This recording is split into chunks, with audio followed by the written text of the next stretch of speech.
ಅದು ಏನಂದರೆ ನನ್ನ ತಂದೆ ತಾಯಿ ಕೊಟ್ಟಿರೋ ಒಂದು ಆಶೀರ್ವಾದ. ಕಷ್ಟದಿಂದ ಬಂದ್ವಿ ನಾವು. ಗೌರ್ಮೆಂಟ್ ಸ್ಕೂಲ್ ಓದ್ವಿ, ಕಷ್ಟದಿಂದನೇ ಬೆಳೆದ್ವಿ. ಒಂದು ಎಜುಕೇಷನ್, ನನ್ನ ವಿದ್ಯಾಭ್ಯಾಸ ಮುಗಿಸಿ ಕೆಲಸ ಹುಡುಕ್ತೀನಿ. ನರೇಂದ್ರ ಮೋದಿ ಅಂದರೆ ನಮ್ಮ ದೇಶದ ಒಂದು ವಿಷನ್, ನಮ್ಮ ದೇಶದ ಒಂದು ಹೆಮ್ಮೆ. ನಮ್ಮ ದೇಶ ಅಂದರೆ ನರೇಂದ್ರ ಮೋದಿ ಅಂದರೆ ಒಂದು ಗೌರವ. Audio Jungle.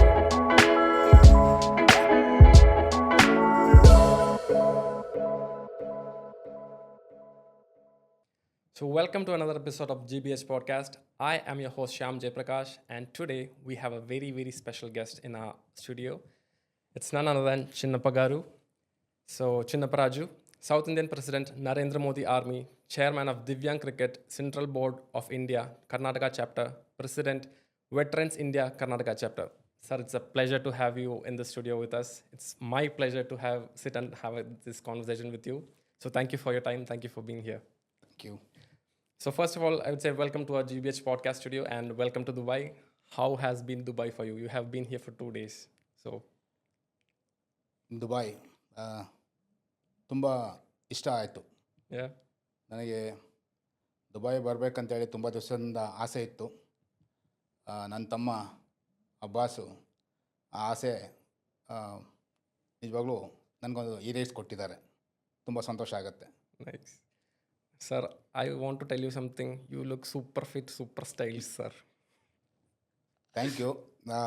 ಅದು ಏನಂದರೆ ನನ್ನ ತಂದೆ ತಾಯಿ ಕೊಟ್ಟಿರೋ ಒಂದು ಆಶೀರ್ವಾದ. Of course, sir, of course. So I would like to begin this podcast with a question. मैं आपकी जर्नी जानना चाहता हूँ. कहाँ से आप शुरू किया और अब तक जो सफ़र है उसमें कौन कौन सी डिफ़िकल्टीज आपने फेस किया, प्लीज़ ब्रीफली. ನನ್ನ ಜೀವನದಲ್ಲಿ ನನ್ನ ತಂದೆ ಒಂದು ಗೌರ್ಮೆಂಟ್ ಎಂಪ್ಲಾಯ್ ಇದ್ದರು, BBMPನಲ್ಲಿ. ಅದೇ ರೀತಿ ನನ್ನ ತಾಯಿ ಗೃಹಿಣಿ ಇದ್ದರು, ಹೌಸ್ ವೈಫ್. ಅವರು ನಾನು ಮತ್ತು ನನಗಿಂತ ದೊಡ್ಡವರು ನನ್ನ ಅಕ್ಕ, ನನ್ನ ಅಣ್ಣ, ನಾನು, ನನ್ನ ತಮ್ಮ, 4 ಜನ ಮಕ್ಕಳು ನಾವು. ಕಷ್ಟದಿಂದ ಬಂದ್ವಿ ನಾವು. ಗೌರ್ಮೆಂಟ್ ಸ್ಕೂಲ್ ಓದ್ವಿ, ಕಷ್ಟದಿಂದನೇ ಬೆಳೆದ್ವಿ. ಕಷ್ಟದಿಂದ ಬೆಳೆದ್ರೆ ಕೂಡ ನಾವು ಎಲ್ಲಿ ಯಾರಿಗೂ ಸುಳ್ಳು ಹೇಳಿ ಮೋಸ ಮಾಡಿ, ನನ್ನ ತಂದೆ ಆಗಲಿ ಮತ್ತು ನನ್ನ ಫ್ಯಾಮಿಲಿನಲ್ಲಿ ಯಾರೂ ಆ ಥರ ಮಾಡಲಿಲ್ಲ. ಕಷ್ಟದಿಂದ ನಾವು ವಿದ್ಯಾಭ್ಯಾಸ ಎಲ್ಲ ಮುಗಿಸ್ದ್ವಿ. ನಂತರ ನನ್ನ ಅಣ್ಣನಿಗೆ ನನ್ನ ತಂದೆ ತೀರ್ಕೊತಾರೆ. ನನ್ನ ತಂದೆ ಒಂದು ಮರಣ ಹೊಂದ ಮೇಲೆ ನನ್ನ ಅಣ್ಣನಿಗೆ ಆ ಕೆಲಸ ಸಿಗುತ್ತೆ. ನಾನು ಒಂದು ಎಜುಕೇಷನ್, ನನ್ನ ವಿದ್ಯಾಭ್ಯಾಸ ಮುಗಿಸಿ ಕೆಲಸ ಹುಡುಕ್ತೀನಿ. ತುಂಬ ಕಷ್ಟದ ಕೆಲಸ ಎಲ್ಲ ಮಾಡಿದ್ದೀನಿ. ಊಟಕ್ಕಾಗಿ ಕಷ್ಟಪಟ್ಟಿದ್ದೀವಿ. ಊಟದ ಬೆಲೆ ಗೊತ್ತು, ಅದೇ ರೀತಿ ಒಂದು ಫ್ಯಾಮ್ಲಿ ಬೆಲೆನೂ ಗೊತ್ತು. ಅಲ್ಲಿಂದ ನನ್ನ ಜೀವನ ಶುರು ಆಯಿತು. ಇವತ್ತು ಈ ಮಟ್ಟದಲ್ಲಿ ಬಂದು ನಿಂತ್ಕೊಂಡಿದ್ದೀನಿ. Yeah, nice. So I'm sure your family will be so proud of you that you're sitting, you are, in a state where they'll be very proud of you, sir. Thank you. Now I want to ask you, I know you have been following your idol, our Honorable Prime Minister of India, Sri Narendra Modi ji. Can you tell us a few words about him, how he has, affected his qualities in your life?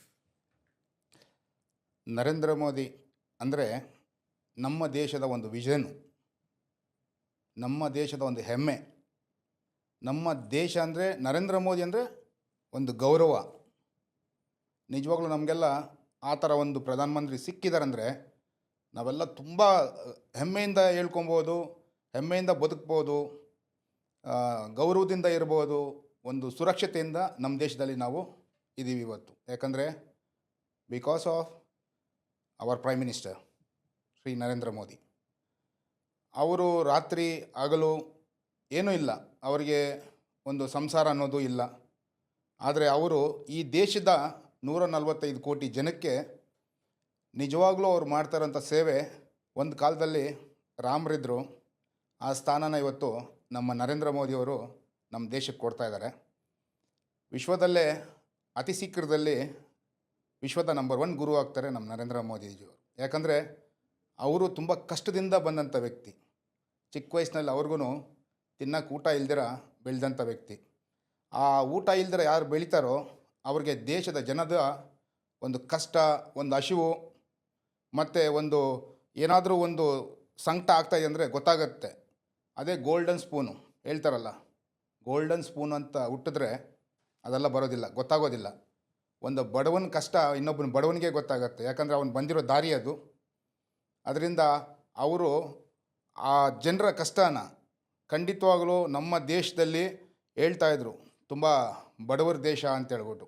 ಇವತ್ತು ಹೇಳ್ತಾ ಇದ್ದಾರೆ ನಮ್ಮ ದೇಶ ಶ್ರೀಮಂತ ದೇಶ ಅಂತೇಳಿ. ವಿಶ್ವದಲ್ಲೇ 3ನೇ ಸ್ಥಾನದಲ್ಲಿ GDP ಬಂದು ನಿಂತ್ಕೊಂಡಿದೆ. ಅದು ನಮ್ಮ ಹೆಮ್ಮೆಯ ಪ್ರಧಾನಮಂತ್ರಿಗಳ ಸಾಧನೆ.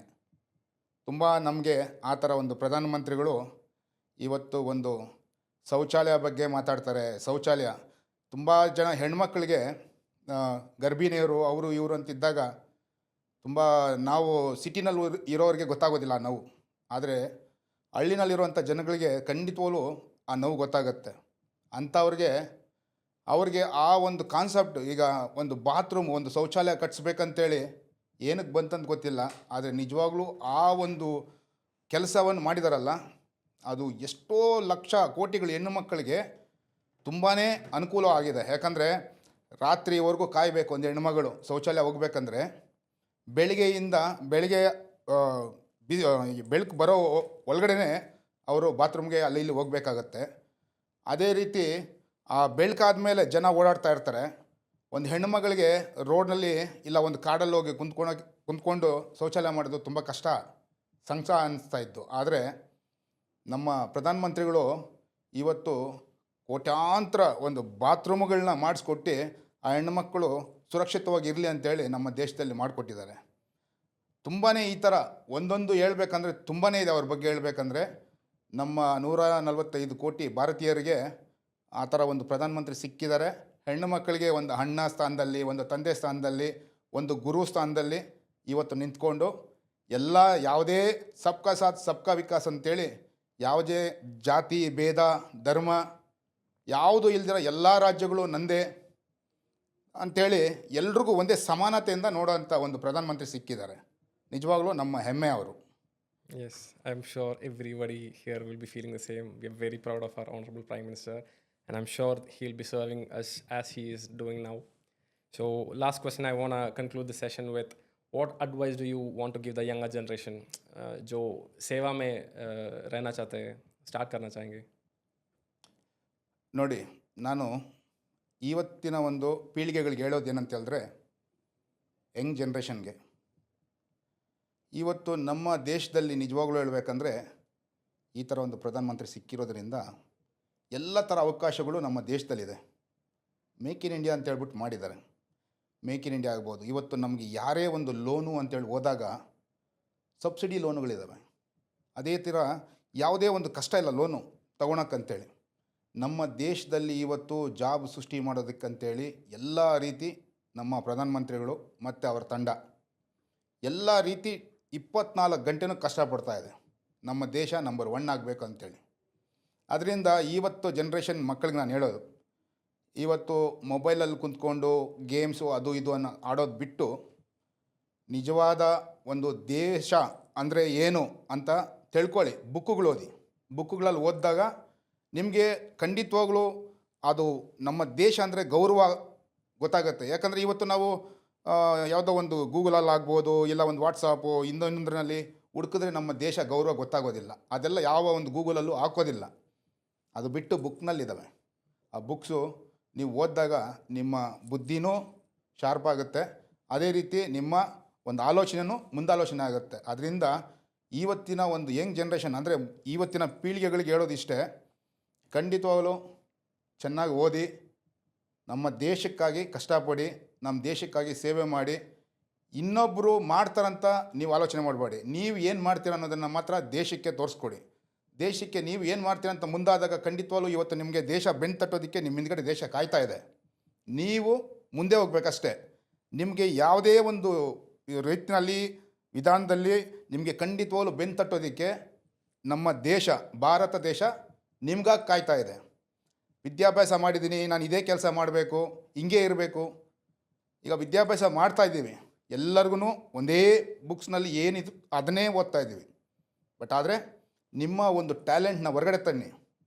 ನಿಮ್ಮ ಟ್ಯಾಲೆಂಟ್ನ ಹೊರಗಡೆ ತಂದು ಖಂಡಿತವಾಗ್ಲೂ ದೇಶದಲ್ಲಿ ನಾನಿದ್ದೀನಿ ಮುಂದ್ಗಡೆ ಈ ಕೆಲಸ ಮಾಡ್ತೀನಿ ಅಂತ ಹೇಳಿದ್ರೆ ಇವತ್ತು ಅದಕ್ಕೆ ಸ್ಪಂದಿಸುವಂಥ ಪ್ರಧಾನಮಂತ್ರಿಗಳು ಮತ್ತು ತಂಡ ಇದೆ. ಅದರಿಂದ ನಾವು ಯಾವುದೇ ಒಂದು ಕಾರಣಕ್ಕೂ ನಾವು ಹಿಂದೆ ಜರುಗೋದು ಬೇಡ. ಖಂಡಿತವಾಗ್ಲೂ ನೀವು ಯುವ ಪೀಳಿಗೆಗಳಿಗೆ ನಾವು ಮುಂದೆ ಹೋಗಿ ಖಂಡಿತವಾಗ್ಲೂ ಬೆನ್ನು ತಟ್ತಾರೆ ನಮ್ಮ ದೇಶದ ಪ್ರಧಾನಮಂತ್ರಿಗಳು. Thank you so much. I am sure people who are watching this will get inspired with your words. Thank you so much for your time, sir. It's a pleasure to have you on the board. Thank you so much. Thank you. ನಮಸ್ಕಾರ. Thank you. ಜೈ ಹಿಂದ್, ಜೈ ಕರ್ನಾಟಕ ಮಾತೆ.